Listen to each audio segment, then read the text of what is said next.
The narcissist always returns when you start doing better. And I want to begin with the word always, because it is doing the same work in this title that never did in the last one, and it deserves the same careful unpacking before we build anything on top of it. Always is a strong claim. Always invites the counterexample, the narcissist who did not return, who has been conspicuously absent since the ending, who shows no indication of the monitoring, or the reaching or the supply-seeking re-engagement that the always implies. And the counterexample is real. There are narcissists who do not return in any visible, direct, unambiguous way, but the always in this title is not about the return being visible or direct or unambiguous. It is about something more interior than that, something that operates regardless of whether the return is acted on in a form that is observable from the outside. The always refers to the internal process, the specific, consistent, psychologically predictable sequence of experiences that the narcissist moves through when information about your improvement reaches their system, regardless of whether that sequence produces a behavioral return or remains entirely interior. The internal process always happens.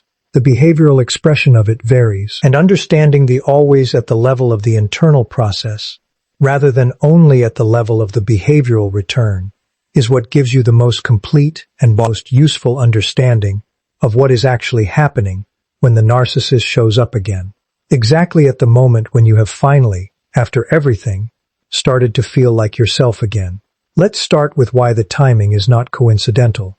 Because the timing is the thing that most people notice first and find most difficult to explain without either the framework this episode is going to provide or the unsatisfying alternative of attributing it to something that sounds more like magic than psychology. The narcissist always returns when you start doing better, not because they have some mystical attunement to your emotional state, or because the universe has a dark sense of humor about the recovery process. They return when you start doing better because the information that you are doing better reaches them, and the information reaches them because the narcissist, in the aftermath of any significant relationship, never entirely stops monitoring the former supply source.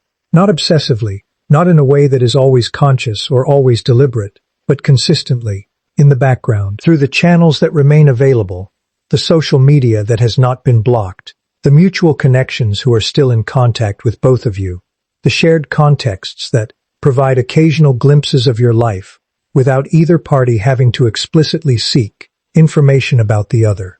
The monitoring is the constant, and the information that the monitoring produces is what determines the timing of the return. The narcissist does not return when you are at your lowest, because your lowest is not the information that activates the return sequence. Your lowest is, in a deeply uncomfortable sense, what the narcissist system expected when the ending occurred, the natural consequence of the loss of the relationship, the confirmation that your well-being was significantly dependent on their presence, the evidence that the supply relationship had the significance the narcissist self-image required it to have. Your lowest is confirmation, and confirmation does not activate the return sequence. It satisfies it. It allows the narcissist system to file the ending in the appropriate psychological category as a concluded chapter that produced the expected aftermath, and to redirect attention toward the current supply without the unresolved quality that unconfirmed endings produce. Your lowest tells the narcissist system what it expected to hear, and systems that receive the information they expected do not generate the urgency that unexpected information generates.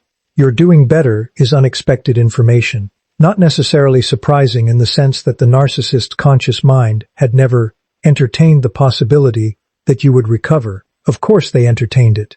Recovery is the predictable long-term outcome of most endings. Unexpected in the specific sense that recovery and progress, recovery that is becoming visible, recovery that is producing a version of you that is more alive and more present and more genuinely yourself than the version of you that existed in the year. Relationship, that specific quality of doing better, activates something in the narcissist comes system that your lowest never activated. It activates the threat response. And the threat response, in the narcissist psychology, has a very specific meaning that is important to understand clearly before we go further. The threat is not the threat of your happiness in the general sense. The narcissist is not simply programmed to be disturbed by any evidence of your well-being. The threat is considerably more specific than that. The threat is the specific implication of your doing better for the narcissist, internal narrative about what the relationship was, who was the problem in it, and what you're doing better without them reveals about the answer to that question. Because the narcissist's internal narrative about every significant ending requires a version of events in which the ending was the appropriate outcome of a relationship that had run its natural course, in which both parties are roughly equally served by the conclusion, in which the narcissist's departure or the ending's engineering was the natural consequence of circumstances rather than the cause of damage to a specific person. You're doing better while they are still in the process of managing the supply gap created by your chairs disrupts this narrative. It disrupts it by providing visible, undeniable, externally observable evidence that the you who existed in the relationship was not the complete version of you, that the relationship was not bringing out your best, but was in some meaningful sense suppressing it, that the version of you that is emerging in the relationship's absence is more alive, more present, more genuinely yourself than the version that existed within it. And that implication, visible in your improving posture in the world, in your increased social engagement, in the quality of your presence in your own life, that the monitoring channels are reporting back, is the most specific and most destabilizing information your doing better provides to the narcissist system. It is not just good news about your recovery, it is bad news about what the relationship was. And bad news about what the relationship was is bad news about the narcissist's role in it, which is the specific category of information that the narcissist threat response was built to manage. The management of this threat produces the return. Not always immediately. The threat response first attempts to neutralize the information through the internal mechanisms that the narcissist system uses to manage uncomfortable information before resorting to behavioral responses. The first internal mechanism is reframing, the specific cognitive maneuver through which the information of your doing better is interpreted in ways that reduce its threat to the internal narrative. You are performing, you are doing better on the surface while struggling underneath. You are doing better because you have lowered your standards for what better means. Because the comparison you are making is to the lowest point of your post-relationship experience rather than to the relationship itself. Because whatever you are doing that looks like thriving is actually just the temporary relief of novelty that will subside when the novelty does. These reframings are not random. They are specifically constructed to make your doing better compatible with the internal narrative that the relationship's ending was not primarily damaging to you, and they work for as long as the information coming through the monitoring channels allows them to work, for as long as the doing better can plausibly be interpreted as temporary or superficial or performed rather than genuine. When the information accumulates past the threshold where the reframings can contain it, when the doing better is sustained enough and specific enough and visible enough that the reframings require more effort than the system's available resources can provide, the behavioral response activates. The return begins. And the return, in its earliest and most revealing form, is not the dramatic re-engagement that the word return might suggest. It is something considerably more subtle and considerably more specifically timed. It is the first indirect signal, the monitoring becoming slightly less passive, the presence in the shared social landscape becoming slightly more deliberate, the first small, deniable, precisely timed indication that the narcissist's attention has moved from background monitoring to active engagement with the possibility of contact. And this first signal, small as it is, carries within it everything this episode has been building toward, the complete explanation of why the timing is never coincidental, why the always is psychologically precise rather than emotionally dramatic, and why your doing better is the specific and only trigger for the return that the narcissist system consistently produces. And what the return sequence looks like from that first signal through to its conclusion, and what the narcissist is actually seeking in the return that you're doing better activated, and what the most honest and most self-protective response to the return actually consists of, That is exactly where we are going next. What the return sequence looks like from that first signal through to its conclusion is something that unfolds with a consistency and a predictability that is almost startling once you have the framework to recognize it. Because from inside the experience, it rarely feels predictable.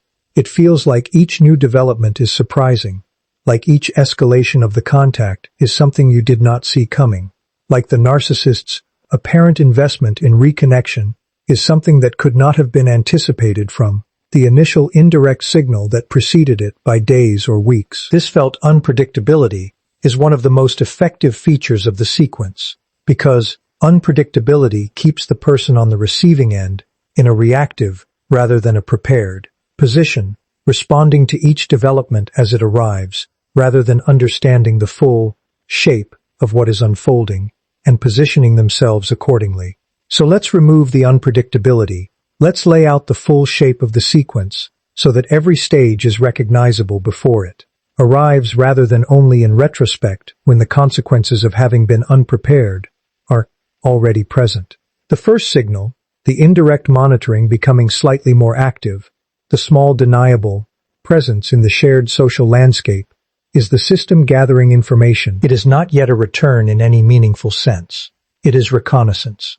The narcissist system is updating the information it has about your current state, your current availability, your likely receptivity to more direct contact. It is comparing what the background monitoring has been reporting with what more active attention reveals, and it is using that comparison to calibrate the investment that the return sequence is going to require. If the active attention reveals that you are doing better, but that the doing better is the kind that is still oriented toward the narcissist, that the improvement is happening in a context of awareness of the narcissist, that some portion of the doing better is the doing better of someone who is healing from the specific relationship rather than the doing better of someone who has moved fully into a life that no longer has the relationship at its center. The calibration concludes that less investment will be required.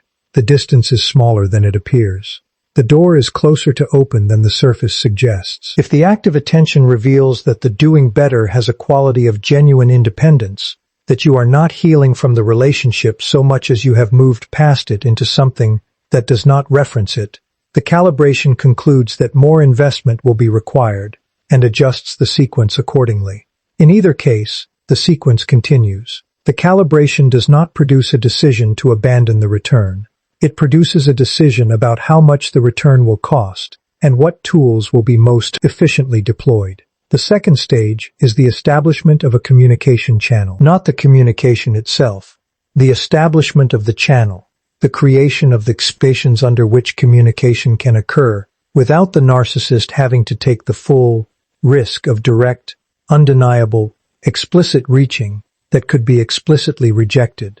This stage looks different depending on what channels are available, but it consistently involves the narcissist becoming slightly more visible in the contexts where you might notice the visibility, liking something on social media after a long silence, appearing in a mutual connections orbit in a way that is likely to be reported back, making themselves known in a shared context in a way that is ambiguous enough to permit deniability if the visibility is not reciprocated. The establishment of the channel is itself a communication. It is saying, without saying, that the narcissist is present and aware of you in a way that was not being actively demonstrated before, and it is watching for your response to that communication, not for a specific behavioral response, though a behavioral response would be informative, for the quality of what is visible about you in the period following the establishment of the channel. Whether you seem to have noticed, whether what is visible about you suggests that the noticing produced something, a change in behavior, an increased awareness of the shared social landscape, any indication that the establishment of the channel has reactivated some portion of the orientation toward the change, that the doing better appeared to have diminished. The narcissist system is looking for any evidence that the channel, once established, has current that can flow through it. Any evidence that you are not as fully departed from the orbit of the relationship as the doing better suggested. The third stage is the first direct contact, and the first direct contact, as we discussed in other contexts, is almost never framed as what it is. It arrives in a context, a reason, a pretext, a circumstance that provides a plausible explanation for the contact that is independent of the supply seeking that is actually motivating it. The reason does not need to be elaborate. It needs only to be sufficient to prevent the contact from being immediately and unambiguously readable as the return sequence it actually is. The specific pretext varies: a memory that apparently surfaced, a piece of information that you would supposedly want, a question that you were apparently the only person available to answer, a response to something visible in your life that the monitoring has identified. What matters is not the specific content of the pretext, but its function: to create a context for contact that allows the contact to be received as something other than the return sequence, that gives you something to respond to that is not the return sequence itself, and that allows the narcissist to gather the most important information available at this stage of the fit. So, which is not the information your words provide. It is the information your response provides about the quality of your current orientation, whether you respond with the warmth and the ease of someone who is pleased to hear from them, whether you respond with the careful, measured quality of someone who is receiving the contact with awareness of what it might be, whether you respond with the clarity of someone who sees the pretext for what it is and responds to the pretext rather than to the pretexted for thing underneath it, or whether you do not respond at all. Each of these response qualities provides information that the narcissist's system uses to calibrate the next stage of the sequence. And the calibration is precise. The sequence does not proceed uniformly, regardless of the response. It adjusts. It is responsive. It produces the tool that the response indicated would be most effective, rather than the tool that the sequence was originally planning to deploy. Which is why the sequence feels, from inside it, like the narcissist is somehow reading you, knowing exactly what to say, and when to say it, and at what register to say it. They are reading you, not with the empathic accuracy that the super empath reads people, not with the genuine caring that the reading is in service of in the empath's case, but with the operational accuracy of someone whose system has been calibrated on your specific responses over the full duration of the relationship, and who is now applying that calibration to the current contact with the efficiency of something that has been thoroughly practiced. Now here is what the narcissist is actually seeking through the return sequence. The specific thing that you're doing better activated the need for, and that the return sequence is designed to restore access to, because the answer to this question is the most important thing this episode can give you, and it is the answer that most clearly explains why you're doing better, is the trigger, and why the return, if it is allowed to progress to its intended conclusion, would not produce what the doing better produced.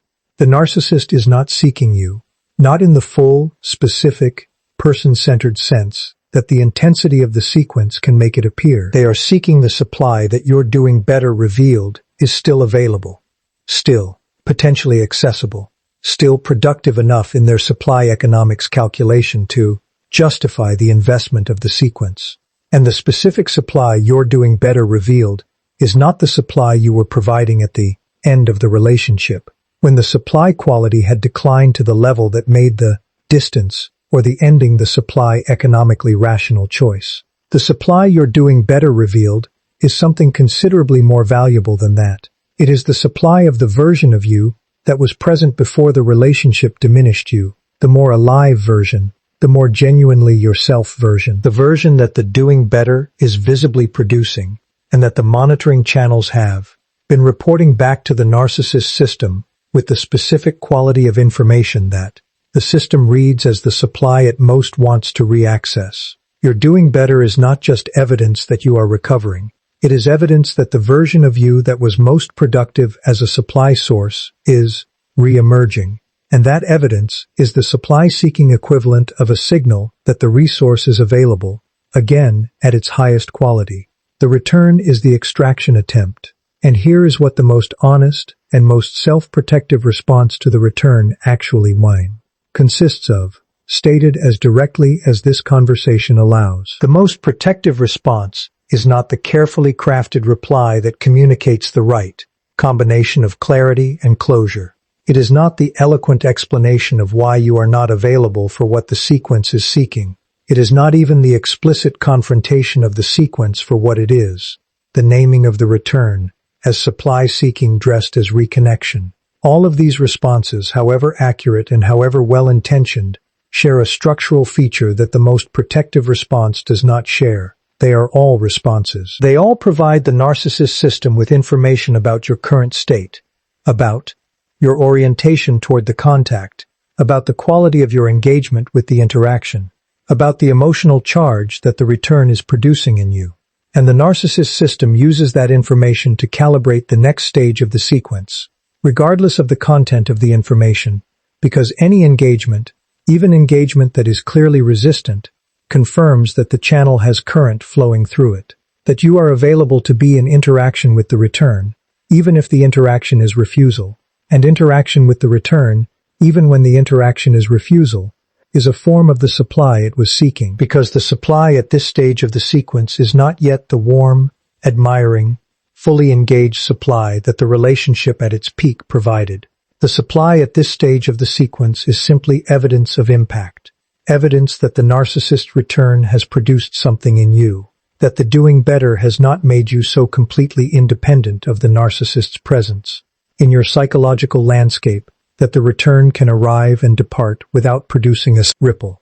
The ripple is the supply, and the most protective response is the response that does not produce a ripple, that receives the return with such complete groundedness in the doing better that has been building, in the self that has been returning in the absence of the relationship, in the life that has been building in the space the relationship vacated, that the return cannot find, purchase, cannot find the orientation toward it that would give the sequence the information it needs to proceed, cannot distinguish whether it has been seen at all, because the seeing, if it occurred, produced nothing that the monitoring can detect. This is not coldness. It is not the performance of indifference. It is the natural consequence of what the doing better actually is when it is complete enough to be what the narcissist system read it as. The emergence of a version of you that is so fully present in your own life that the narcissist return does not have enough gravitational pull to reorient you toward it. The doing better was never about being better without the narcissist in some comparative sense. It was about being so genuinely present in your own experience that the narcissist, the book's return, lands in a life that is too full, too real, too specifically and completely yours to have room for what the return is actually seeking. And a life that is too full for the extraction attempt is not a life the extraction attempt can successfully enter. That fullness is the protection. That fullness is the doing better completed. And the narcissist who always returns when you start doing better finds, in the life that the fullness has built, that the always has finally met the one thing it cannot work against. Not your refusal, your presence, your complete, unperformative, genuinely arrived at presence in the life that was always supposed to be this fully, unambiguously, irreversibly yours.